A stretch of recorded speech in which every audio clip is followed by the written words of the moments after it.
دوسروں میں سہارا ڈھونڈنے کی کوشش کا انجام مایوسی ہوتا ہے۔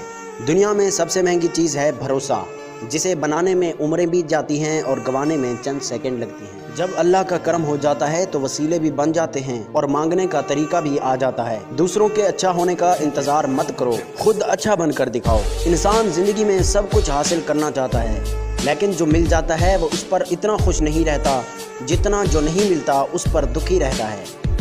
کسی انسان کے کم ظرف ہونے کے لیے اتنا ہی کافی ہے کہ وہ اپنی زبان سے اپنی تعریف کرنے پر مجبور ہو۔ لوگوں کو اپنی اچھائیاں بتا کر ان سے ساتھ رہنے کی بھیک مت مانگیں، بلکہ اپنی کچھ برائیاں بتا کر دیکھیں کہ کون ساتھ چلتا ہے۔ خوف آپ کو قیدی بنا کر رکھتا ہے اور امید آپ کو آزادی دیتی ہے۔ وقت کی قیمت سمجھنی ہے تو اخبار سے سمجھو، جو صبح 15 روپے کا ہوتا ہے اور شام کو وہی اخبار 15 روپے کلو بکتا ہے۔ جو مقصد کے لیے مرتے ہیں وہ مرتے نہیں ہیں، اور جو بے مقصد جیتے ہیں وہ جیتے نہیں ہیں۔ خود کو صحیح ثابت کرنا بہت مشکل ہے، اور غلط ثابت ہونے کے لیے ایک غلط فہمی ہی کافی ہے۔ موتی کیچڑ میں گر کر بھی قیمتی رہتا ہے، اور دھول آسمان پر چڑھ کر بھی بے قیمت رہتی ہے۔ منزلیں کبھی کسی کے گھر جا کر حاضری نہیں دیتی، راستوں پر چلنے سے